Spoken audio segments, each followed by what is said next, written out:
All right, I want to speak out on a statement that Lynda Carter made when she was being interviewed by, I believe it was Variety magazine, on Wonder Woman Day.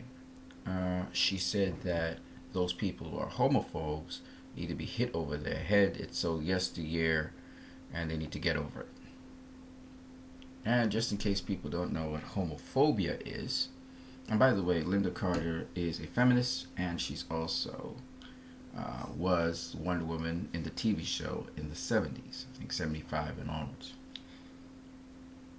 Now, I personally have nothing against feminists. I think that equality is a good thing for men and women, especially women's rights as well as children's rights. So I don't really have anything against feminists per se. I think that the aspirations and goals of feminists are admirable, and I can understand them also having some sort of compassion to the LGBT community, in them also having some sort of equal say in life. So I'm not really against feminists, okay? I've come to understand and appreciate that the struggle has been so for many, many years, since the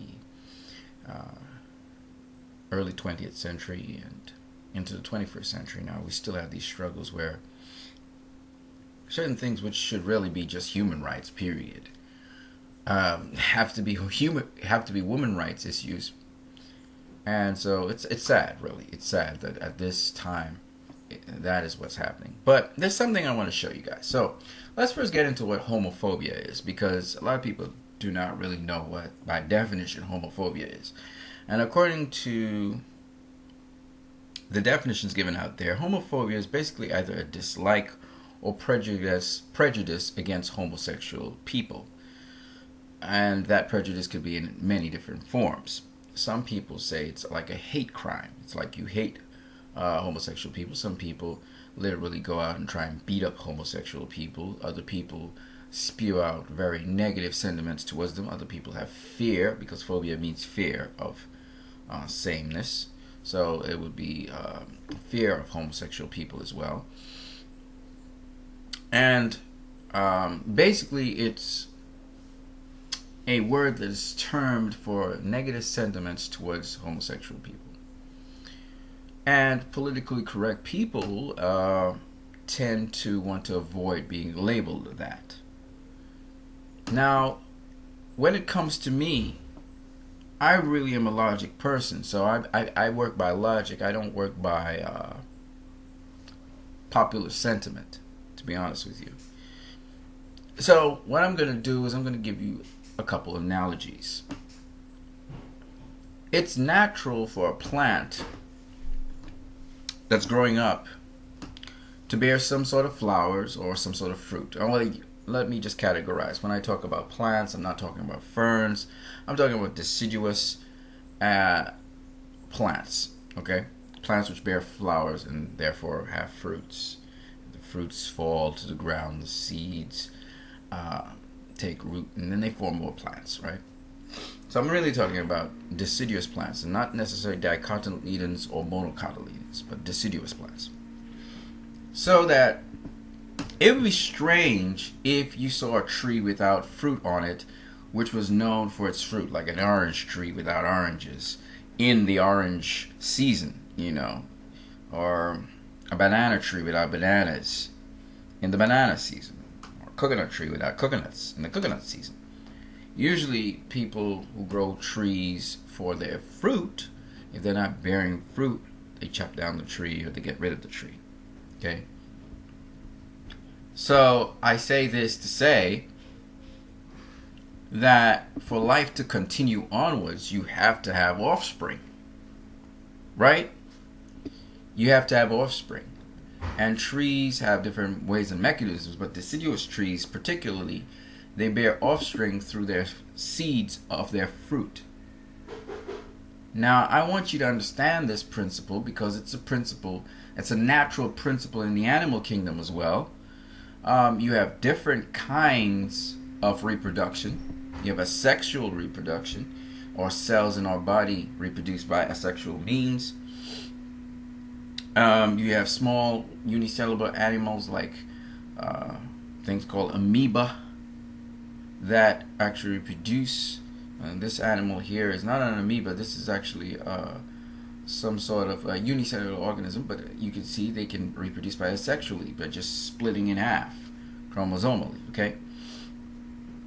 And you also have sexual reproduction, as is shown here, and that happens as a result of two cells converging and joining and forming a new type of cell. So you have different kinds of reproduction.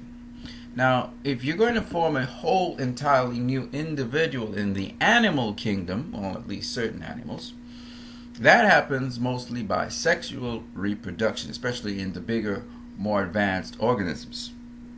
And it so happens that human beings form part of that group of animal. We don't reproduce by sexual reproduction to form new offspring. We actually reproduce by sexual reproduction. Now remember, a tree that does not bear fruit therefore cannot produce offspring, and therefore it cannot continue that line of tree onwards. I want you to remember that. It's normal for a tree to bear fruit with seeds. I'm talking about the cotyledonous trees. And therefore, as a result, continue offspring along the genetic lines of the tree. It is abnormal for a tree that is known for bearing oranges to not bear oranges. When that happens, usually the farmer or the person who has the tree will look to see if there's some kind of fungus or something that invaded the tree that's causing it not to bear fruit. So let's look at marriage. Marriage, according to its definition, is the legally or formally recognized union of a man and a woman, or in some jurisdictions, two people of the same sex, as partners in a relationship. Notice they had to put that in parentheses in some jurisdictions. Now, why that's important is because we're talking about having offspring. The whole point behind two people coming together to marry one another is not only because they like each other, but because they want to start a family. They want to have offspring. They want to continue their family lineage. Usually, something's really, really wrong, and people start to ask questions when a couple gets together and they haven't had children in 2 or 3 years. Some people say something's wrong with that relationship. Something's not normal about it. And the reason being, they may have made a decision not to have any children for a certain period of time, but most likely they are unsuccessful in having children. It's not normal. Let's go back to marriage. So,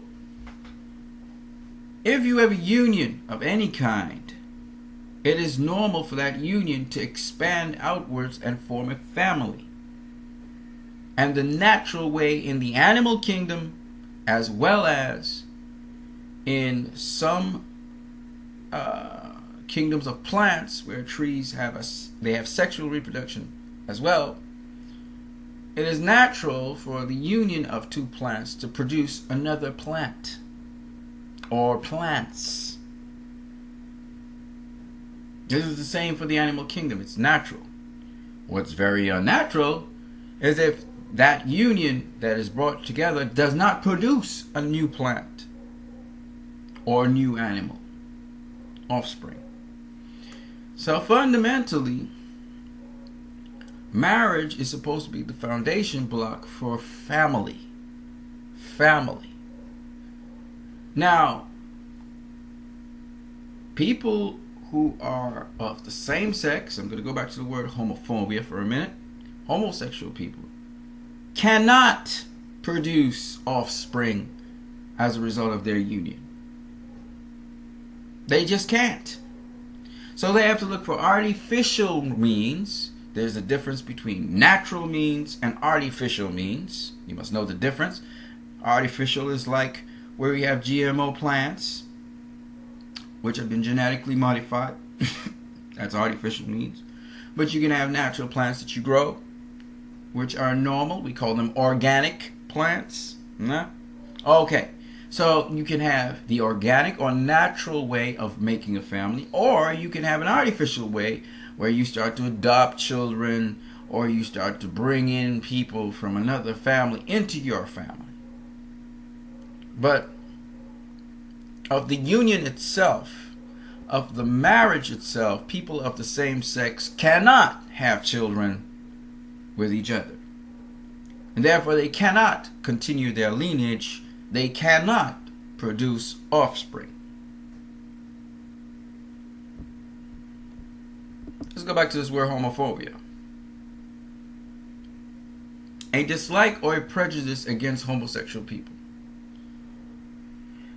A prejudice, for those people who do not know what the word means, is to prejudge someone based on some criteria about them. Now, if I say that I have prejudged a homosexual person, then I have unjustly judged them. That is their character, who they are as people. In this case, I am not speaking something that's a prejudgment or prejudice against them or dislike against them. I am speaking about facts. This is a fact that two homosexual people cannot produce offspring. That is not a prejudice. That is not a dislike. That is a fact. Right? So you cannot say I'm a hater and I hate the LGBT. I don't hate the LGBT community. Alright? I'm happy that people are not labeling them in a negative light. I am happy that people are beginning to come to the fore where we can accept each other as human beings first. But that does not negate facts, my friends. All I have come from is facts. All I come from is facts. I don't try to form an opinion off of another opinion. I form opinions off of facts. Okay? So, it's a fact that same-sex human beings cannot produce offspring. Therefore, they cannot naturally or organically build families. It's just what it is. You can artificially inseminate them. You can have them adopt children. But they cannot form family. And the foundation of family is marriage. That is why we talk about consummating a marriage, having a union between a man and a woman. Because the result of consummation of a marriage is, in normal cases, a child. A child. A marriage cannot be consummated if there is no children. Sorry. That's wrong. Let me say it the right way. A marriage cannot be said to be not consummated if there is a child from both parents. Obviously, it had to be consummated. Children are evidence that it had to be consummated. Now, let me go on to say one more thing. Yes, you can have children through artificial insemination. But would they be your children? Okay, probably they could be your children as well. You can put the child in a carrier, and so it's the carrier and the child and everything be artificially inseminated. The child put in the carrier. Okay, that's possible as well, but that is not natural. That is still artificial, which is why it's called artificial insemination. Artificial insemination. It's not called natural insemination, because natural insemination happens only in copulation, happens only in the union of a man and a woman. So anyway, my point is this. This is why I argue the case that what is called gay marriage, what is called LGBT marriage, is not marriage. Now, having said that, I want to make this premise clear. People are free in a democratic society to be with whomever they want, whether I agree with it or not. At least according to certain laws in the world. My point is that if you want to call it a union, there are common law marriages or common law unions, right? They're not called marriages, okay?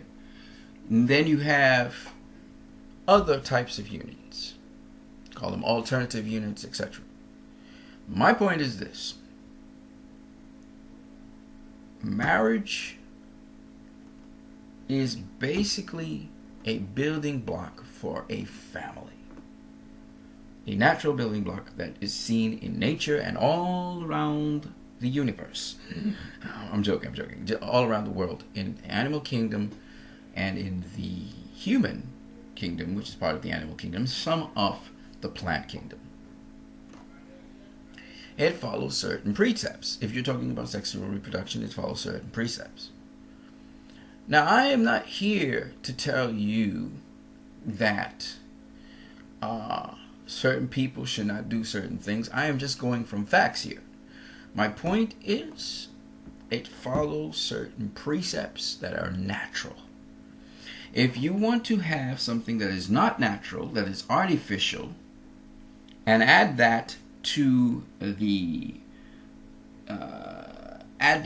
catalog of marriage, then please discriminate between that which is artificial and that which is natural. I say this not to make certain people feel alienated, but to be able to have people understand that there are precepts, there are natural sequence of things that happen in the world. And we must be able to separate the natural from the artificial. That's all I'm saying. There must be a discrimination between the two. And as of the present moment, there has been a discrimination between artificial things and natural things. Things that imitate nature. Now, people don't want me to talk about this, and they're going to say I'm gay bashing and I'm against LGBT, and they're going to use words like homophobia in my face. But notice, I have built a factually based argument. The difference between me and, say, for instance, Republicans and the Republican Party who can't seem to articulate what they need to say because they do not know, they're just on an agenda. And they have a superiority complex, but they don't come from a perspective of facts. They don't bring facts. They just talk. And I don't agree with that. I think that everything can be explained factually from a scientific perspective or from any kind of perspective factually. Does not mean, listen to me carefully, it doesn't mean that because it is presented factually, is that it means that people are banned from doing certain things. Everyone is free to choose.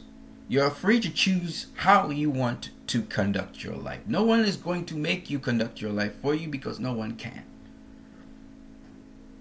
However, while we have certain freedoms, I believe that it is somewhat ignorant and stupid and naive to ignore facts of anything. You should be able to draw off of facts to build your case. And once you're building off of facts, I have no problem. And I am saying to you, while I do have a bias, as I have a certain belief system, I use facts to nullify that bias and therefore bring forth my opinion on things. It is still going to be opinion. but it's going to be an opinion that is based on facts. Right? I have not shown prejudice against homosexual people by stating facts. If you state a fact, that is not a prejudice, that is a fact. However, if you form an opinion off that fact, it can be prejudiced. Right? And my opinion off that fact is that a union between people of different sexes is one which produces offspring. And therefore, natural. Now, everything I have just said there is fact. It's a deduction, but it's a fact. However, to say that people of different genders or different, let me not use different sexes, a union of them does not produce offspring. That is another fact. Now here's where my opinion comes from. My opinion and my suggestion as well is that you discriminate between the natural and organic marriage of two individuals to build a family and the artificial union of two individuals of the same gender to build a family. And that's all my suggestion is, that you separate the two so that there is a distinction between one and the other. So that if you want to say marriage, then someone has to ask what kind of marriage. Because while people say love is blind, love is principled at the same time. It is built off of facts. Love is not a liar. Love does not build itself off of just opinions. It must build itself off of some foundation that holds true so that we can say it's love.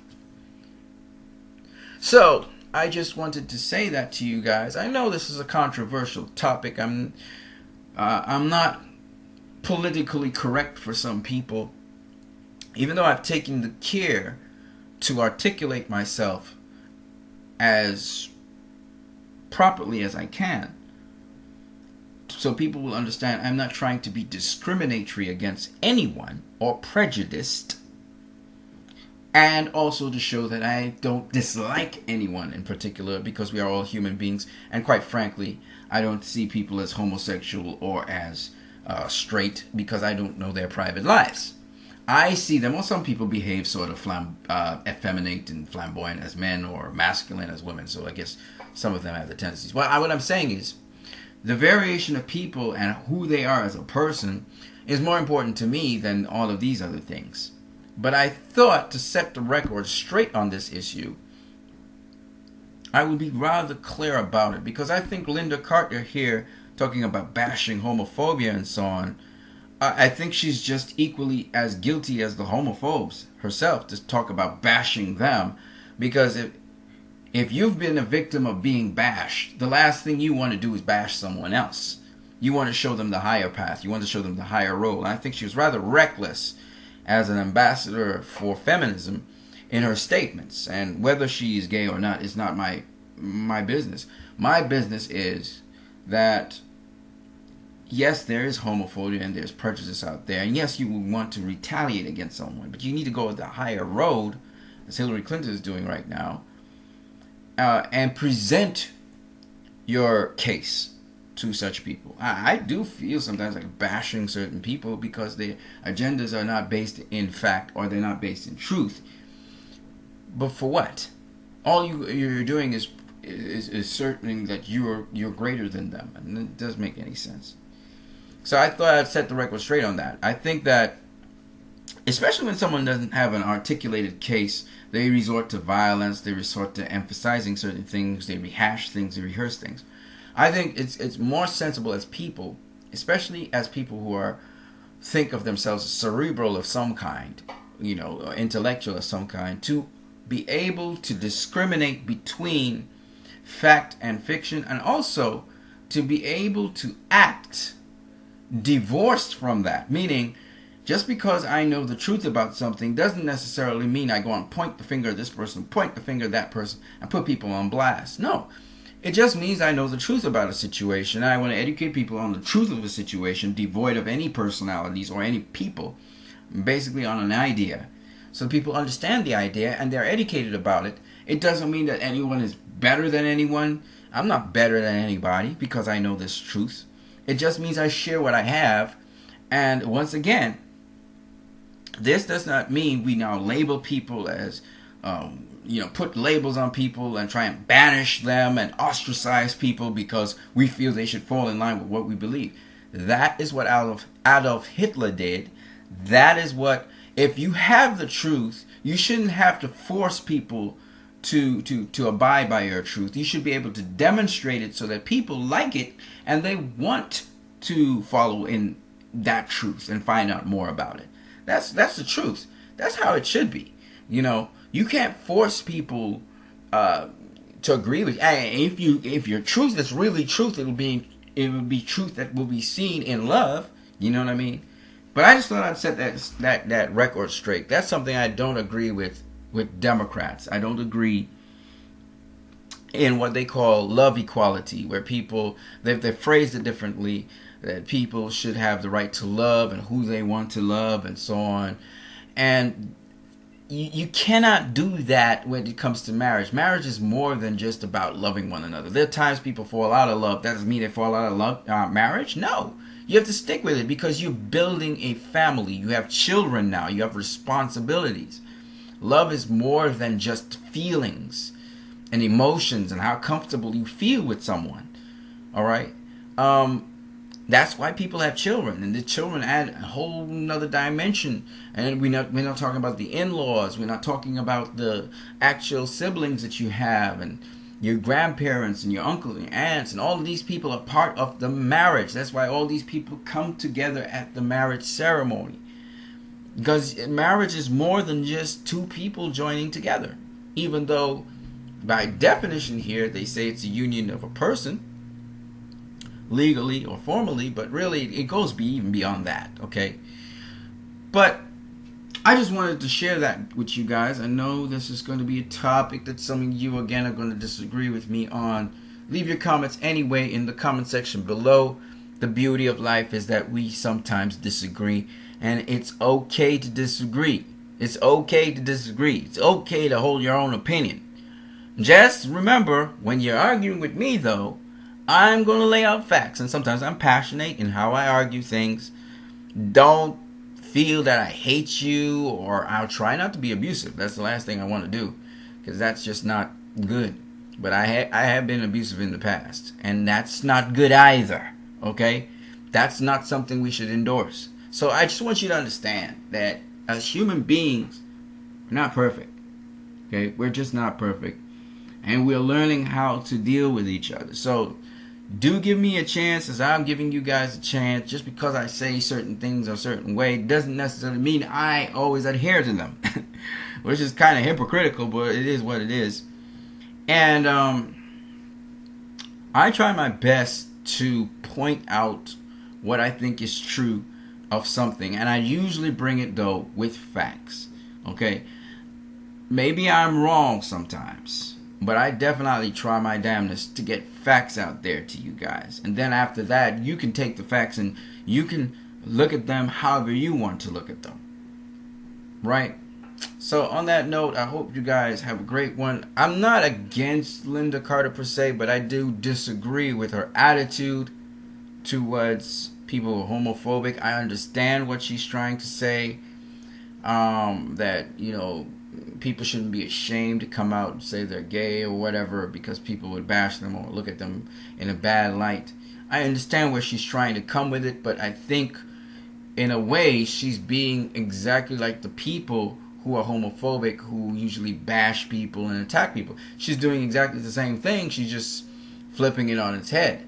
And when I was in the United States for a little bit in UCR, in the University of California, Riverside, I remember how some people actually convicted by conscience because we were looking at a guy, a big, rippling, strong guy in a dress. I mean, this dude, he had on lipstick and everything. He had a deep voice and everything. Big, strong dude in a dress. And the guy was like, he was ready to beat the crap out of me and the other person who was with me, because we were staring at him. We were just staring at the dude. Like, I couldn't believe it. It just was, it was new to me. You know what I mean? I just didn't expect something like that. And so, you know, some people, they feel uncomfortable when people stare at them. And I get it. I get it. But it's still hard for some people to digest. I mean, it's very difficult for a lot of us out here to see some things which we just think are just plain crazy. Why would you be a gym rat?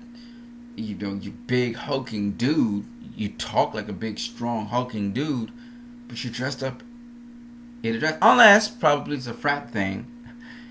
I don't know. But whatever it is, I just wanted to tell people that don't be ashamed to tell the truth out there as well. Because I think there's a lot of intimidation tactics towards people who say or don't agree that that certain things are status quo or should be or they're right. And for the other people who feel that that's a bad thing for me to say right now, I don't really care. Because look, as far as I'm concerned, there are a lot of things that are not popular.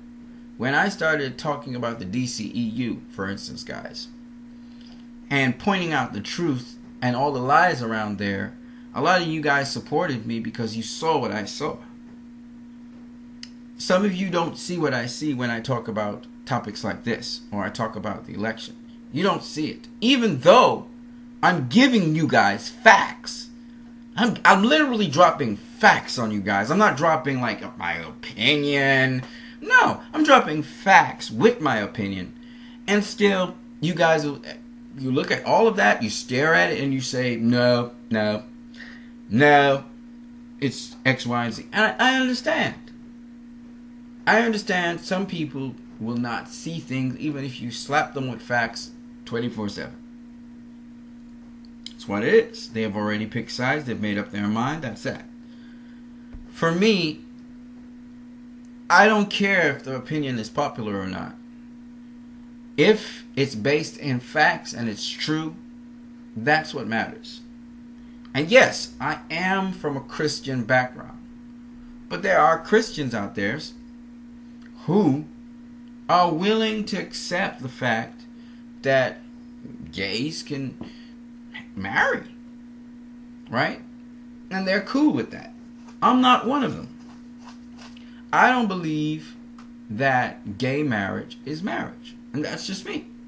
But does that mean that I go and I just state my opinion? No. I like to state it off of facts. I like to use logic to explain what I have to say. You don't have to agree with me. Just because I state a logical statement doesn't mean that you have to agree with me. But I make sure that my logic is based in fact. Because you can have logic that's not based in fact. You can say A is equal to B equals C, but A is not a fact. It's a lie. I didn't do that. So I want you guys to see this. I disagree with Lynda Carter in terms of, let me make it clear, in terms of her approach to people who are homophobic. But I do understand the homophobia out there. I do understand the prejudice against homosexual people. I think that a homosexual person should be able to come out and say they're homosexual, or they're bisexual, or they're transgender. I think some people, it should be a safe enough environment for people to be able to do that and not be ridiculed or attacked for it. I think that is a fair statement. Do I think that giving false logic or false information is justifiable because someone is LGBT or whatever? No. And that's the problem. If you're going to push your case, you have your agenda, that's okay. But do it in a manner in which you're above board. Don't sacrifice facts and honesty to push your agenda. That's all I'm saying. Everybody has an agenda in this world. Just don't push it based on fallacy. That's all I'm saying. So that's what I mean. Lynda Carter, she's trying to bully people into believing that someone should be homophobic or whatever. I agree that someone shouldn't be bashing gay people. I don't think you should be prejudging someone based on their sexual preference. I don't believe in that. They're the same people you knew all along. If you got to know them and you didn't know that they were gay or whatever. I think of Anderson Cooper. Hell of a media guy. Great questions. Old school. I respect him a lot. He's gay. Right? Does that mean he's less of a good media person? No. Doesn't mean that. So what I'm trying to say is that I don't condone people who are gay. Like, I'm not trying to promote that lifestyle, let's put it that way. But I also realize that they can be very useful, productive people in society, and they are gay. Some of them could be my friends, right? It's not a problem, because they're people first. But I personally don't condone that lifestyle, right? Because of my beliefs. And because of what I just don't consider it normal, to be honest with you, to do something like that. You know, you guys look at smoking, and some of you guys think smoking is normal. Smoking's not normal. Smoking cigarettes that can kill you, that's not normal. Drinking alcohol excessively is not normal. But it's legal, right? It's not normal. See what I'm saying? So, just because people condone certain things and they think of it as part of the social fabric of our world doesn't make them normal. Now, some people will say, but you shouldn't say that about people. You know, in this politically correct arena, you know, certain people, like someone who doesn't have legs and stuff, they want to be known as normal too. They move around like everybody. Yeah, they want to be considered normal, but it's still not normal for somebody who doesn't have legs and has artificial legs moving around. And they carry on like anybody else, but they're not normal. See what I'm saying? So, I'm not putting people down by saying you're not normal. It's just not normal. It's not natural. You had to have artificial assistance. You have artificial limbs. Right? That's why they call it artificial limbs. They're not called natural organic limbs that you were born with or that you were grafted into. No. They're artificial limbs for a reason. That's why it's called artificial limbs. So I just wanted to say that. I hope you guys will leave your comments in droves below. I made this video specifically to deal with this particular issue that Lynda Carter talked about. I realize that sometimes she's kind of crass in how she approaches things, but I wish her the best. She's a pretty good actor, and she did sort of make Wonder Woman this household name that it was with the TV series, so I gotta give her credit where credit is due. Other people not gonna like what I said. I'm sorry. I know some of you guys are gonna unsubscribe because of this. I'm sorry too, but I just had to talk about it. You guys have a great one.